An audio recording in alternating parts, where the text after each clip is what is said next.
Olá, sou Yuri Cavalieri e vamos falar sobre moral e ética. No programa de hoje, convidamos o advogado trabalhista Eduardo Alcântara Lopes, que vai nos ajudar a entender as diferenças entre moral e ética e como podemos ser mais éticos no Brasil atual. E conto com a participação dos estudantes de jornalismo Vivian Casagrande, Giulia Treccio, José Luiz Florentino, Giovana Prado, Carolina Caprioli e Fábio Rossini. Para começar, vamos assistir a reportagem de Amanda Taide. Ética, moral e lei são termos bastante utilizados, mas muito confundidos. A ética é a ciência que estuda o comportamento e está relacionada ao caráter. Já a moral, ao modo de agir. No que diz respeito à lei, é um conjunto de regras impostas para garantir os direitos e segurança mínima. Mas por que confundimos tanto esses termos? Porque elas têm dificuldade em entender e cumprir a ética e a moral. A legislação é simples, você pega, ela está escrita, você lê, ela pune, ela resolve para você. Então é muito mais cômodo. Ninguém está vendo, todo mundo faz. Se não tem nenhuma sinalização, é porque é permitido. Esses são alguns argumentos utilizados para que as pessoas infrinjam alguma regra. Muitas vezes, atitudes assim influenciam diretamente no que julgamos certo ou errado, ético ou antiético. Diante disso, abrimos a discussão. Ética, moral e lei. Quais são essas diferenças? Ética é uma coisa muito relativa. Às vezes o que é ético para mim pode não ser para você. Eu penso muito isso. Às vezes, furar fila para mim não significa nada, mas para outra pessoa fere a moral dessa pessoa. Eu acho que ética está muito relacionado à transparência, sabe? Fazer as coisas, a verdade. É um conjunto de leis que a sociedade tem que seguir, né? Para poder viver numa sociedade boa e tranquila. Saber diferenciar ética, moral e lei garante ao cidadão uma segurança maior no que diz respeito aos seus direitos e deveres. No entanto, mesmo sabendo diferenciar esses termos, muitos preferem usar o tal do jeitinho brasileiro. Quando a fila está muito grande, aí tem um amigo na fila, você já vai, já conversa, já fica por ali mesmo. Vou estacionar o carro. Tem muito mais vagas para idoso do que normal. Então, quando você acha alguma vaga mais fácil que essas de idoso, aí já estaciona. E isso já aconteceu várias vezes comigo. Então. Olá, Eduardo. Seja bem-vindo mais uma vez. Obrigado pela sua participação. Agradeço o convite. Muito bem, Eduardo. O que é ética e o que é moral? Como a gente pode definir isso? Podemos dizer que ética, na verdade, é uma reflexão sobre a moral. E a moral nada mais é do que são as normas, os usos e os costumes de uma sociedade. Muito bem, então vamos abrir o bate-papo com os estudantes de jornalismo, iniciando com Carolina Caprioli. Eduardo, a gente pode afirmar que a moral está ligada à cultura local? Sim, com certeza.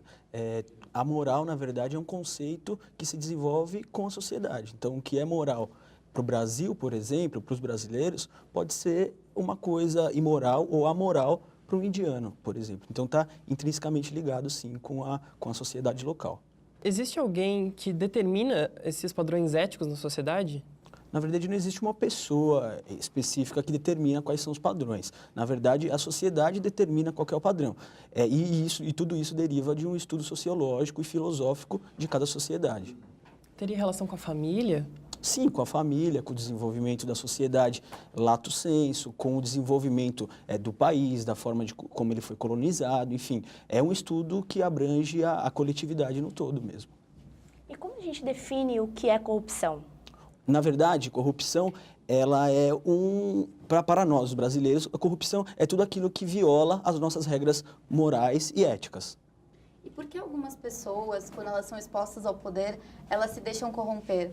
O que a gente tem que levar em consideração, na verdade, é o desenvolvimento que aquela pessoa teve dentro da sociedade. Algumas pessoas, elas tendem a se corromper mais facilmente, até por conta do desenvolvimento que ela teve, das dificuldades que ela enfrentou na vida, ou mesmo por conta de um desvio moral.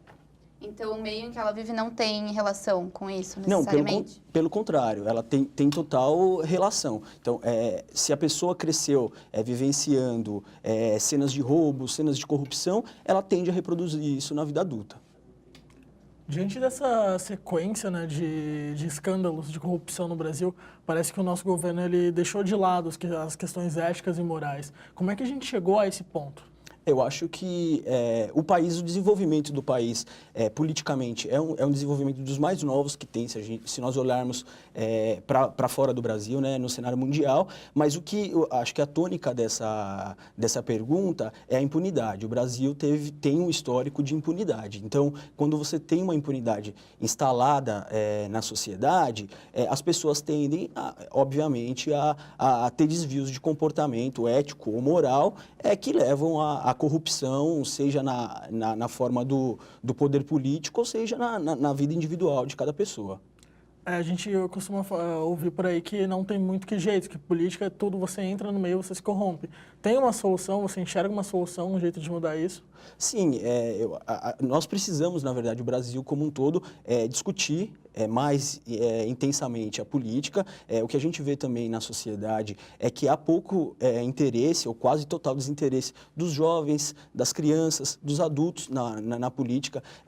Vocês bem sabem que toda vez que tem eleição, os políticos que saem, os palhaços, as pessoas que não levam efetivamente a política a sério, nunca tiveram uma vida de política, são os que são mais eleitos e são que tem uma margem de votos muito grande. Então, a gente vê que a seriedade na política brasileira, ela não existe. Então, a gente precisa, desde da formação do indivíduo, do brasileiro, trazer conceitos e arraigar conceitos éticos e morais para que haja um desenvolvimento da política quando da vida adulta. Então, isso é uma transformação que vai passar de geração para geração. Mas há, sim, uma possibilidade de reverter esse quadro. Também, paralelamente a isso, a gente também tem que, e a gente tem visto atualmente, a questão da impunidade. A gente precisa melhorar essa questão da impunidade, porque os políticos roubam sem nenhum tipo de escrúpulo e eles acabam ficando impunes. E isso tem melhorado o cenário atualmente no Brasil,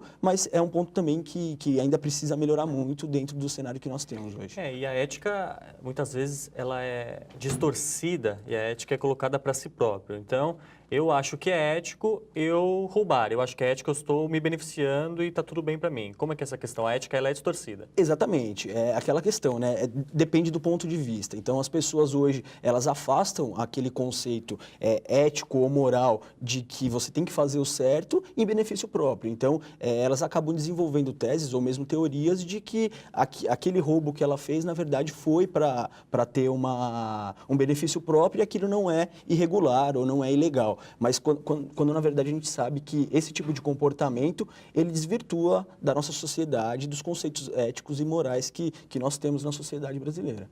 A moralidade, ela está relacionada com a personalidade da pessoa? Ela pode ser alterada com o passar do tempo, mesmo dentro de uma comunidade? Também, como eu tinha dito a ela, às vezes a pessoa ela cresce num ambiente de roubo, de corrupção, num ambiente de assassinatos, enfim, de violência, e ela não reproduz na vida adulta esse tipo de comportamento. É óbvio que as questões elas têm que ser vistas pelo ponto de vista sociológico, ou seja, você tem que analisar a sociedade em que a pessoa vive, mas se a pessoa ela tende a ter um comportamento correto, ela vai desenvolver isso na vida adulta dela também, com certeza. E você acha que no ensino, seja no público ou privado, faltam essas questões, faltam esses questionamentos, uma matéria, por exemplo, sociologia, mais forte para que essas questões éticas sejam expostas da maneira mais correta? Sim, com certeza. Eu acho que falta um desenvolvimento maior na educação acerca desses conceitos globais, éticos que a gente tem, de sociologia, filosofia, mas também falta o debate, aquele simples debate, né? Isso que a gente tem feito agora, discutindo questões acerca da moralidade, da ética, das leis, dos deveres, e eu acho que falta muito disso na nossa sociedade. E que quando você não tem diálogo, você não tem conhecimento. Então a gente fica com uma defasagem muito grande nas questões éticas e morais do país. O mais correto é que esse ensino seja feito desde pequeno ou que comece mais quando a pessoa tem uma certa maturidade? Não, eu acho que desde pequeno. É óbvio que não dá para você precisar uma data a partir de quando você tem que desenvolver discursos éticos e morais com as crianças, mas começa dentro de casa. A criança, quando ela se desenvolve, ela vai vendo o que o pai faz, o que a mãe faz. Então, se o pai está batendo na mãe, se o pai chega bêbado em casa e quebra tudo, ele vai desenvolver aquilo na vida dela. E Para ele é correto. Para ele é correto. E os conceitos éticos e morais é daquela mesma coisa, dessa mesma forma. Se ele vê o pai cuidando da mãe com carinho, ele vai desenvolver esse tipo de personalidade. Tende, pelo menos, a desenvolver. Você acha que também na relação com outras crianças, por exemplo, quando a gente fala da cidade para começar, a gente vê que desde cedo as crianças elas apresentam um certo egoísmo, e esse egoísmo pode se tornar uma falta de ética, pode distorcer a sensação de ética, aquela coisa de, o brinquedo eu peguei, é meu, eu não vou dividir, ou eu roubei, ou eu escondi. Então, nessas relações também, como é que os educadores devem lidar? Até onde eles podem ir, o que eles podem fazer? Exatamente. Quando a gente fala do desenvolvimento infantil, é complicado você colocar a culpa só na conta do educador. A gente tem que ter o trabalho dentro de casa. Então, se a mãe percebe, se os pais percebem que a criança tem um comportamento individualista, egoístico, que tende a não a roubar brinquedo das crianças, é óbvio que ela tem que começar a ensinar que aquilo não é ético, aquilo lá é imoral. E, a partir daí, também, os professores, de forma aliada com a educação, a criança vai recebendo educação acerca dessas questões. E falta um investimento nesses profissionais para o ensino de ética, do que é moral, do que é o certo, do que é errado? Falta investimento em profissionais ou, na verdade, oportunidades para esses profissionais? Na verdade, falta investimento na educação no Brasil, né? Educação como um todo, seja na parte ética, seja na parte moral, seja na parte de formação de educação das pessoas do Brasil. Então, com certeza, falta investimento em todas as áreas, né? Seja pela boa remuneração do empregado, seja também pela motivação de ter um professor apto e capaz a ensinar esses valores para as crianças. Muito bem. Nós vamos para um rápido intervalo e no segundo bloco falaremos sobre aquele jeitinho brasileiro com Eduardo Alcântara Lopes. Não sai daí, o Coletiva volta já.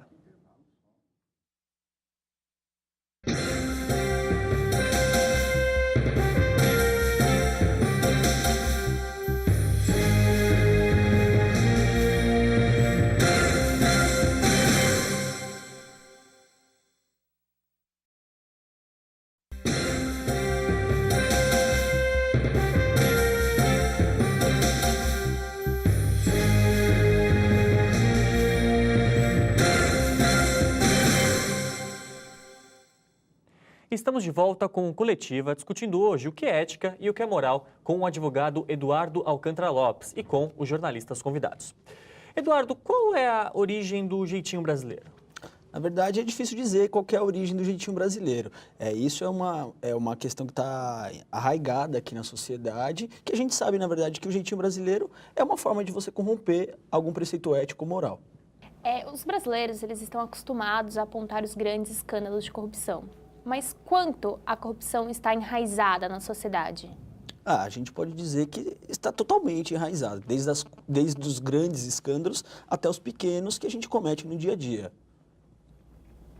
Eduardo, tem uma coisa que tem a malandragem do brasileiro, que é aquela coisa de ser esperto antes do outro. Como é que a gente pode evitar comparar essa esperteza do brasileiro com essa malandragem com questões éticas? Você acha que o brasileiro tem que parar com isso? Na verdade, tudo isso está dentro desse cenário, dessa discussão do que é ético, do que é moral. E a gente sabe que o jeitinho brasileiro, essa malandragem de você querer passar na frente do outro, é uma forma de você burlar alguma questão ética ou alguma norma que existe na sociedade. Como você, por exemplo, pular a fila do cinema. Mas você acha que, de certa forma, existe talvez uma inconsciência por parte de algumas pessoas? Elas cometem alguns delitos, mas assim, inconscientemente. Para ela é natural passar na fila do cinema ou furar a fila em algum outro lugar.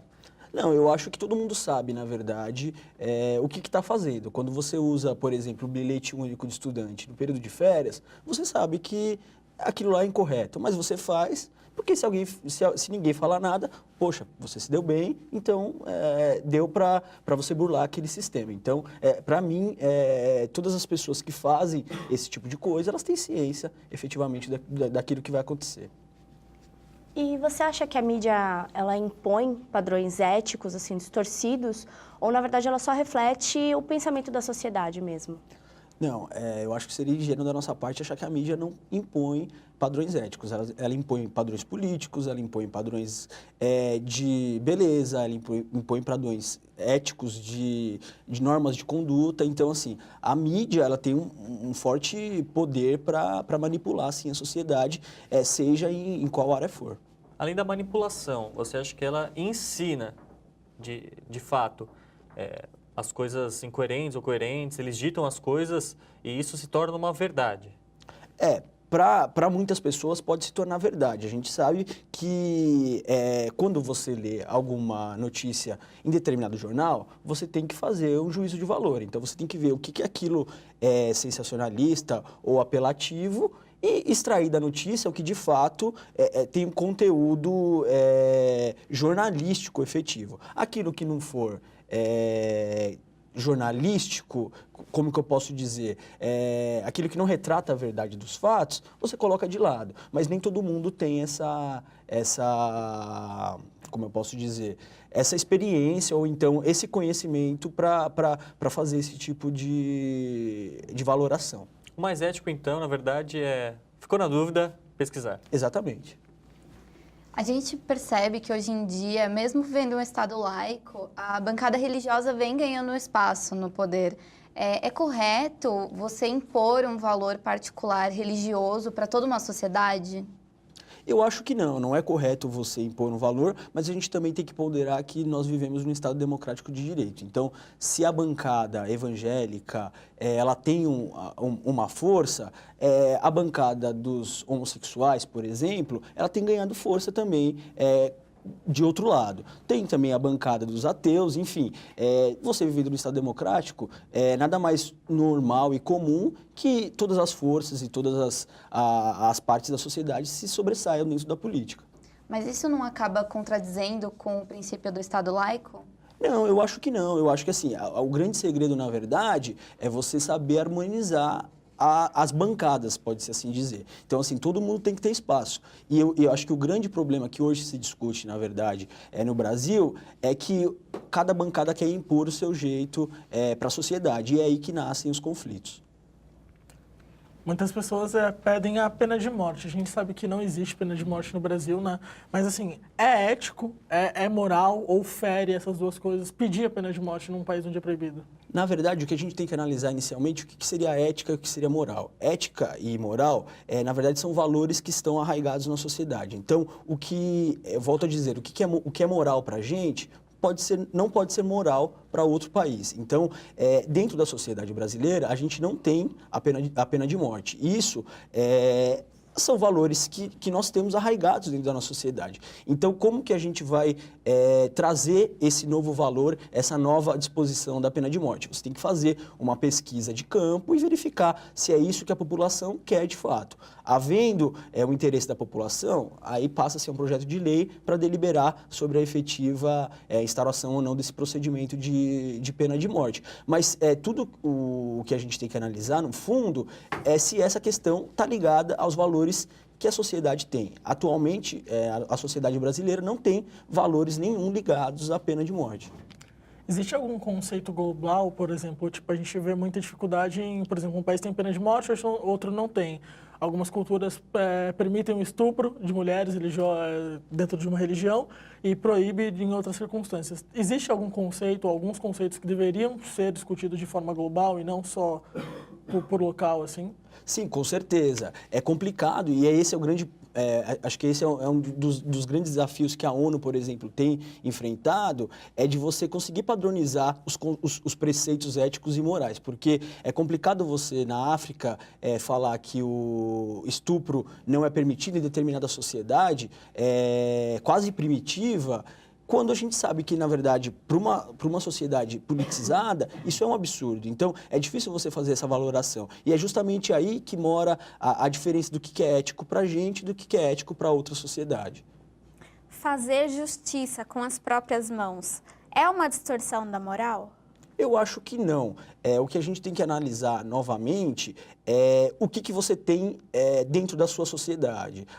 No Brasil, a gente tem leis que regulam todo um procedimento para punição de eventual criminoso. Então, fazer justiça com as próprias mãos é um preceito ético que não se aplica, eventualmente, na sociedade brasileira. Muitas vezes a gente tem essa manifestação popular de que essa ânsia, essa vontade de você fazer justiça com as próprias mãos, sob a alegação de que a justiça é morosa, que a justiça não funciona, mas a gente tem um sistema legal que regula todas essas atividades. Mas a partir do momento que fere os direitos humanos, de certa forma não está sendo imoral e antiético? Dentro da nossa sociedade, sim. Se a gente vê um crime, como, por exemplo, da Isabela Nardoni, que chocou toda a sociedade, aquele crime feriu, além da legislação penal, todos os preceitos éticos e morais de todos os brasileiros. Todo mundo ficou chocado com aquela situação. Mas não é por isso que você vai fazer justiça com as próprias mãos. Tem a legislação, ela foi aplicada ao caso concreto e os culpados, até então, foram punidos. E a gente vimos vários episódios sobre como a mídia ou a informação incorreta desencadeou uma justiça com as próprias mãos. Temos o caso de uma mulher no Guarujá que foi atacada por falarem que ela era uma bruxa, enfim, vários outros casos.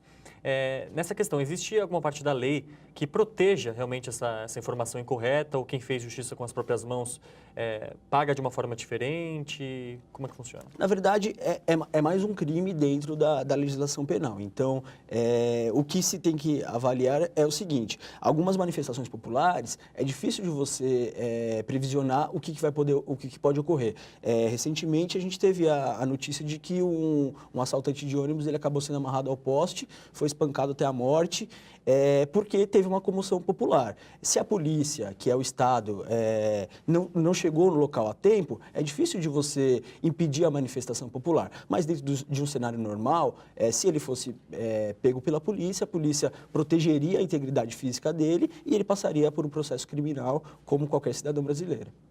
Você mencionou a questão da sociedade pensar como uma justiça morosa, né? Uma coisa mais lenta. E isso ser justificativa para agir com as próprias mãos. Você acha que, então, esse entrave de cima para baixo, digamos assim, do governo, do poder legislativo e executivo, é o que acaba causando esses problemas embaixo? Tipo, a nossa corrupção é fruto da corrupção de cima ou o contrário? A nossa corrupção é o que gera corrupção em cima?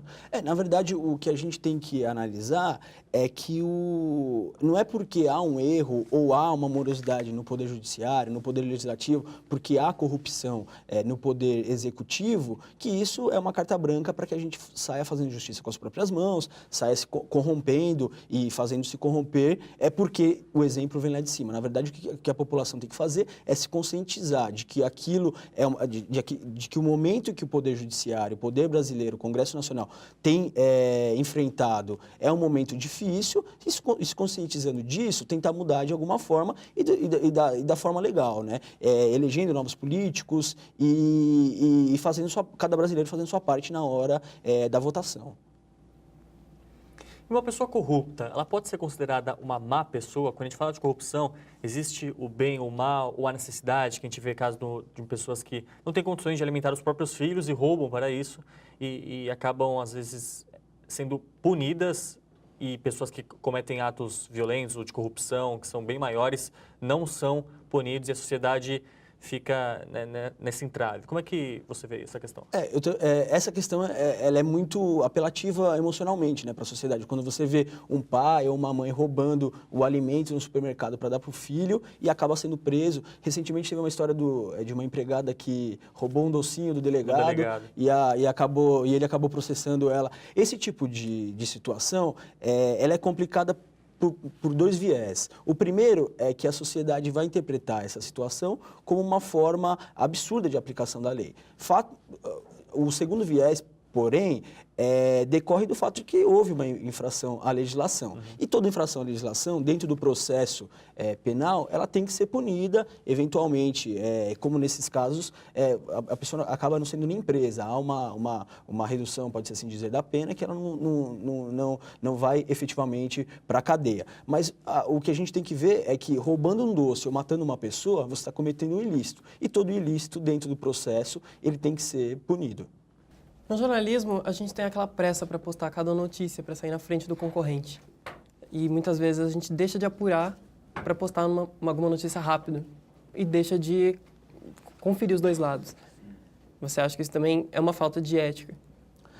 Eu acho que hoje isso tá ligado sim com a ética. Eu acho que a ética no trabalho de forma geral, então seja um advogado, seja um jornalista, seja um político, seja um padeiro, qualquer tipo de profissão, você tem que ser ético, você tem que e ter cautela também no seu trabalho. Então, aquele jornalista ou aquele blog que publica uma notícia sem verificar os dois lados, sem analisar efetivamente a fundo aquilo que ele está divulgando, ele pode causar um dano para a pessoa que está sendo exposta ou para a empresa, enfim, a depender do assunto. Mas isso também está ligado muito à imediatidade das nossas relações sociais. Hoje, com a internet, fica muito difícil também você ter uma página na internet, um blog, um próprio jornal que não divulgue as notícias com rapidez. Então, é aquela questão de você achar o bom senso entre a rapidez e a efetividade na prestação da notícia. Nós agradecemos mais uma vez a presença do advogado Eduardo Alcântara Lopes e obrigado aos jornalistas presentes da Universidade São Judas Tadeu. O Coletiva fica por aqui. Até a próxima.